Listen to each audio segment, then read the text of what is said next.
If you are seeking to receive a Firearms Safety Certificate, or FSC, you must first take and pass a written test. This video is intended to prepare you for and pass the FSC test. And while this course is intended for California licensed professional fiduciaries, it can also help anyone take and pass the FSC test. Hi, I'm Paul Hines.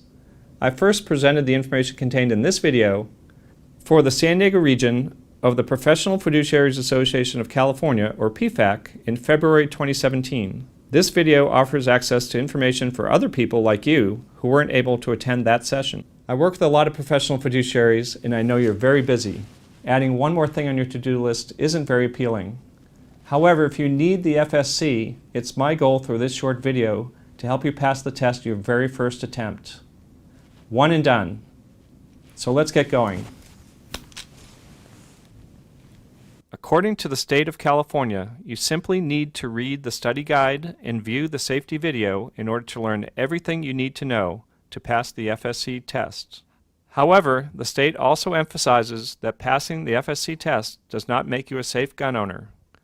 You're encouraged to seek professional training and become familiar with all applicable rules and laws. Once again, here's a comprehensive list of the materials suggested or required for the FSC test. These are the only materials that we will use for this course. The FSC exam is a written test containing 30 questions. Both true-false and multiple choice formats are used.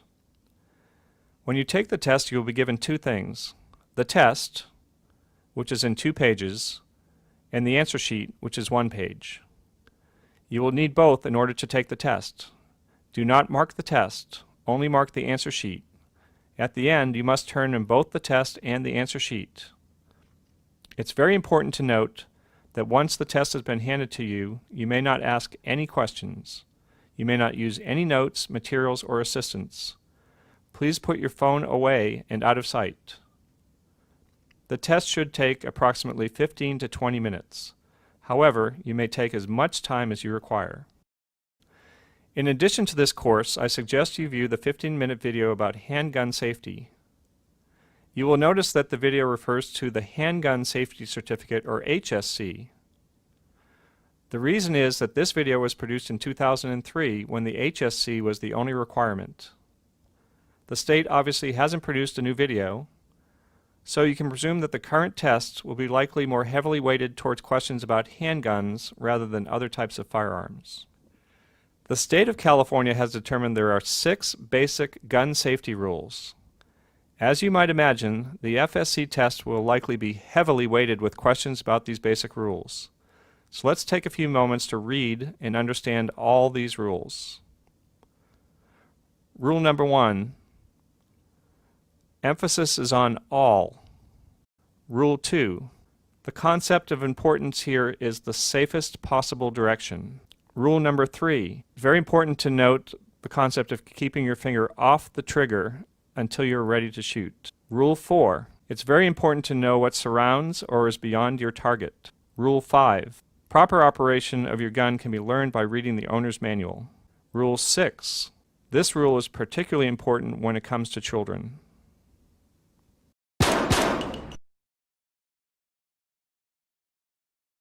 Take a look at this question.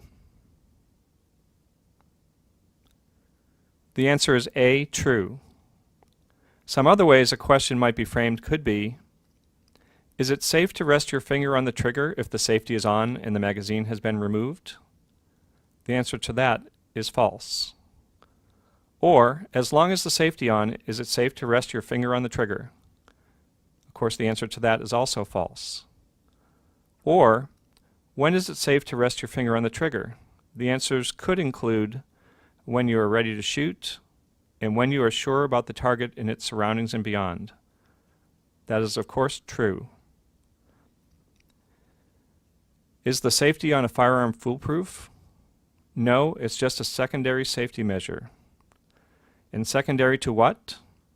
To following the 6 basic rules of gun safety. Take a look at question 2.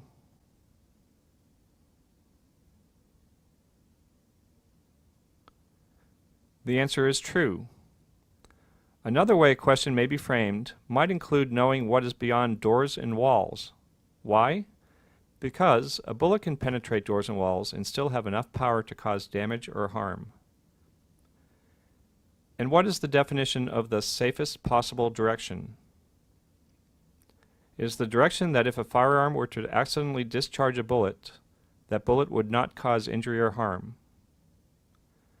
For example, is it safe to shoot a firearm into the air?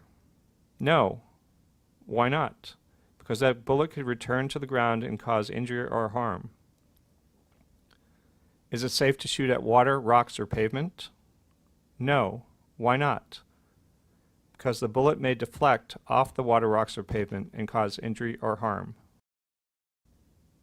Take a look at question 3. The answer is false. A similar question may refer to drugs, including prescription or over-the-counter drugs. If there is a warning on the label about not driving or using machinery, then it's probably not safe to use the drug and a firearm at the same time. Let's look at this question, number 4.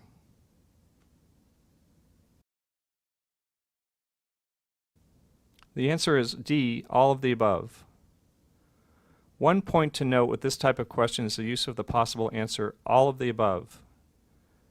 If you know for sure that at least 2 of the answers are correct, then all of the above is likely to be the best answer. Now take a look at this question, question 5. The answer is B, in the safest possible direction.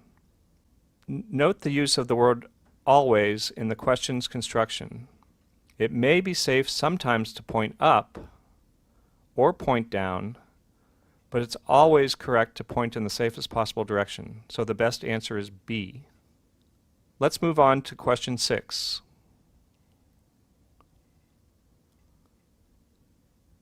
The answer is B, operate your gun. It's a good thing to know all of these, however, the 6 basic rules of gun safety include which answer? B.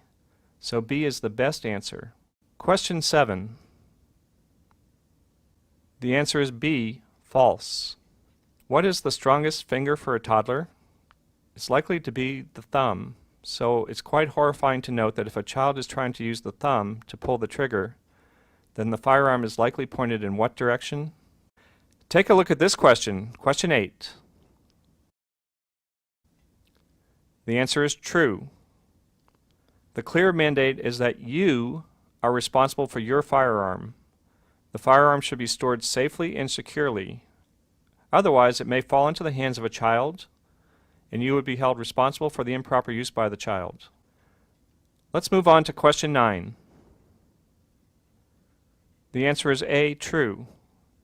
Note that this is the 3rd self-test question about children and gun safety, and there are more to come.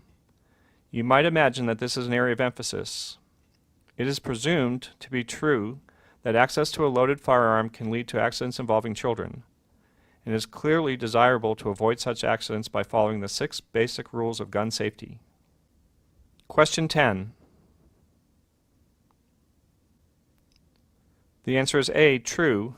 This is just another way to frame a question about children and guns. Moving on, let's go to question 11. The answer to this is B, false.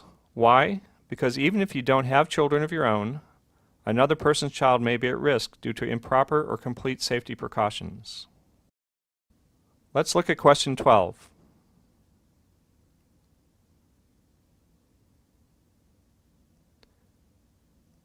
The answer is A, true.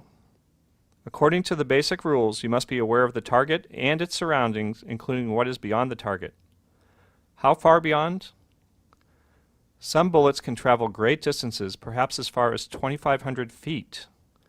That's more than the length of 8 football fields. Question 13. The answer is true. We've mentioned this before. The safety should be considered only a secondary safety measure. Why? Because it's not foolproof. Question 14. The answer is A, true. While a cartridge may fit, it still may be the incorrect ammunition for that particular firearm. Or, the use of incorrect or faulty ammunition may result in damage or injury or mechanical problems. Take a look at question 15.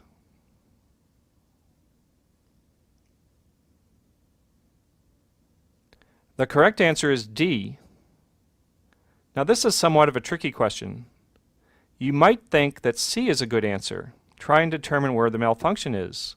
However, according to the 6 basic rules, D is the best answer. Look at question 16. The correct answer is A, true. Remember, safety rule number 5 says that you must know how to properly operate your firearm. Reading all instructional material is one way to learn about the proper operation of your firearm. Take a look at question 17. The answer here is B, false. Safety rule number 6 says that you must store your firearm so as to prevent unauthorized use, and you must store the firearm and ammunition separately. You are responsible for the firearms you own and keep in your house. When? At all times. Another question about this topic might be framed in such a way as to inquire about how to safely store a firearm. There are generally 2 layers of safe storage. The first is to use an approved locking device on the firearm itself. The second is to use an approved locked container, such as a safe or other container with locks. Locking devices for the firearm itself generally come in 2 forms.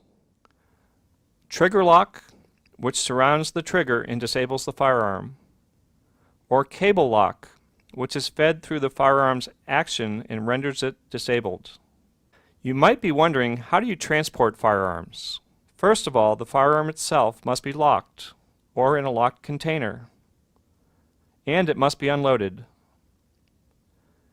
Then it must be out of reach, such as in the trunk or back of the vehicle. And remember, the firearm and ammunition must be separated. As we discussed, the answer to this is A, true. Let's take a look at question 19.